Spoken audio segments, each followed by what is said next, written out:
ಕೇರಳಂನಲ್ಲಿ UDF ಅಧಿಕಾರದ ಚುಕ್ಕಾಣಿಯನ್ನ ಹಿಡಿದಿದೆ. ಬಹುಮತಕ್ಕೆ ಬೇಕಾದಂತಹ ಅಂಕಿ ಸಂಖ್ಯೆಗಳನ್ನ ಭರ್ಜರಿಯಾಗಿ ಗೆದ್ದು ಬಿಗಿದೆ. ಆದ್ರೆ ದೇವರ ಸ್ವಂತ ನಾಡಿನ ಅಧಿಪತಿ ಯಾರಾಗ್ತಾರೆ? ಈ ಪ್ರಶ್ನೆಗೆ ಇನ್ನೂ ಉತ್ತರ ಸಿಕ್ಕಿಲ್ಲ. ಮೂವರು ಘಟಾನುಘಟಿ ನಾಯಕರ ಮಧ್ಯೆ ಸಿಎಂ ಪಟ್ಟಕ್ಕೆ ಪೈಪೋಟಿ ನಡೀತಾನೆ ಇದೆ. ಯಾರಿಗ್ ಸಿಎಂ ಕುರ್ಚಿ ಅನ್ನುವಂತಹ ಚೆಂಡು ಹೈಕಮಾಂಡ್ ಅಂಗಳದಲ್ಲಿದೆ.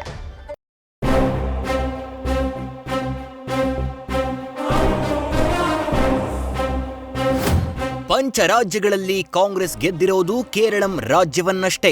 ಪಿಣರಾಯಿ ವಿಜಯನ್ರ ಎಲ್ಡಿಎಫ್ನ ಧೂಳಿಪಟ ಮಾಡಿರೋ ಕಾಂಗ್ರೆಸ್ ಪಡೆ ಅಧಿಕಾರದ ಚುಕ್ಕಾಣಿ ಹಿಡಿದಿದೆ. ಆದ್ರೀಗ ಸರ್ಕಾರ ರಚನೆಗೆ ಬೇಕಾದ ಬಹುಮತ ಪಡೆದಿರೋ ಯುಡಿಎಫ್ನಲ್ಲಿ ಯಾರಿಗೆ ಪಟ್ಟ ಅನ್ನೋದೇ ಕೌತುಕ ಹುಟ್ಟಿಸಿದೆ. ಯಾರಾಗ್ತಾರೆ ದೇವರ ಸ್ವಂತ ನಾಡಿನ ಅಧಿಪತಿ? ಮೂವರ ಮಧ್ಯೆ ಫೈಟ್ 24 ಗಂಟೆಯಲ್ಲಿ ಡಿಸೈಡ್.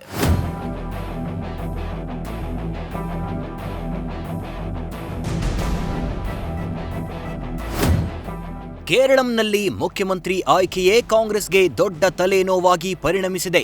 ಮೂವರು ಘಟಾನುಘಟಿ ನಾಯಕರ ಮಧ್ಯೆ ಮುಖ್ಯಮಂತ್ರಿ ಹುದ್ದೆಗಾಗಿ ಪೈಪೋಟಿ ಶುರುವಾಗಿದೆ.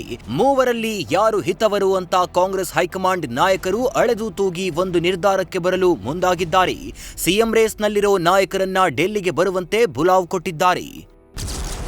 ಕಾಂಗ್ರೆಸ್ ಸಂಸದ ಎಐಸಿಸಿ ಪ್ರಧಾನ ಕಾರ್ಯದರ್ಶಿ ಕೆಸಿ ವೇಣುಗೋಪಾಲ್ ಕೇರಳಂನ ಸಿಎಂ ಪಟ್ಟದ ಪೈಪೋಟಿಯಲ್ಲಿ ಮೊದಲ ಸ್ಥಾನದಲ್ಲಿದ್ದಾರೆ. ಇವರ ಜೊತೆಗೆ ದೇವರ ಸ್ವಂತ ನಾಡಿನಲ್ಲಿ ಕಾಂಗ್ರೆಸ್ ಪಕ್ಷ ತಲೆ ಎತ್ತುವಂತೆ ಮಾಡಿರೋ ಶಾಸಕ ವಿಡಿ ಸತೀಶನ್ ಕೂಡ ಸಿಎಂ ರೇಸ್ನಲ್ಲಿದ್ದಾರೆ. ಇನ್ನು ಶಾಸಕ ರಮೇಶ್ ಚೆನ್ನಿತಾಲಾ ಕೂಡ ಮುಖ್ಯಮಂತ್ರಿ ಹುದ್ದೆಯ ಗುದ್ದಾಟದಲ್ಲಿ ಮುಂಚೂಣಿಯಲ್ಲಿದ್ದಾರೆ.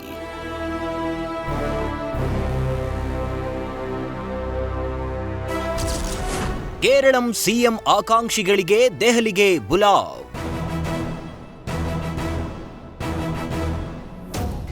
ಮುಖ್ಯಮಂತ್ರಿ ಪಟ್ಟದಾಟದ ಚೆಂಡು ದೆಹಲಿಯ ಹೈಕಮಾಂಡ್ ಅಂಗಳದಲ್ಲಿ ಬಿದ್ದಿದೆ.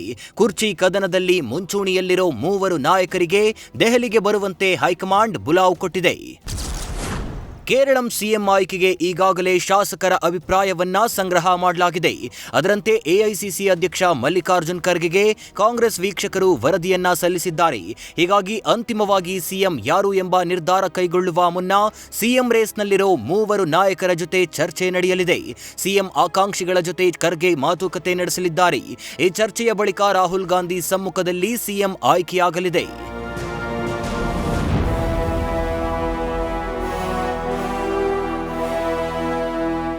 ಸಿಎಂ ಆಯ್ಕೆಯಲ್ಲಿ ಗೊಂದಲವಿಲ್ಲ ಎಂದ ಪ್ರಿಯಾಂಕ್.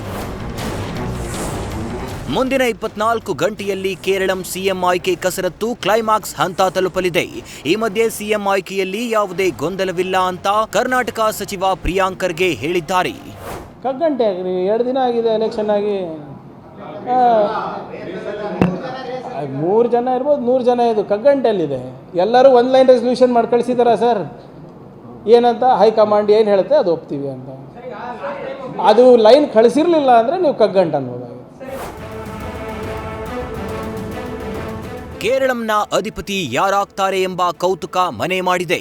ಕಮ್ಯುನಿಸ್ಟ್ ಪಕ್ಷದ ವಿರುದ್ಧ ತೊಡೆ ತಟ್ಟಿ ಪಕ್ಷವನ್ನ ಅಧಿಕಾರಕ್ಕೆ ತಂದ ನಾಯಕನಿಗೆ ಪಟ್ಟ ಕಟ್ಟಬೇಕು ಅನ್ನೋ ಕೂಗು ಕೇಳಿ ಬರ್ತಿದೆ.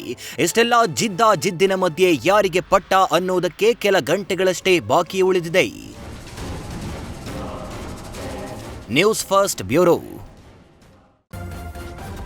ನ್ಯೂಸ್ ಫಸ್ಟ್ ನಿರ್ಭೀತಿಯಿಂದ ನಿಮ್ಮ ಪರವಾಗಿ.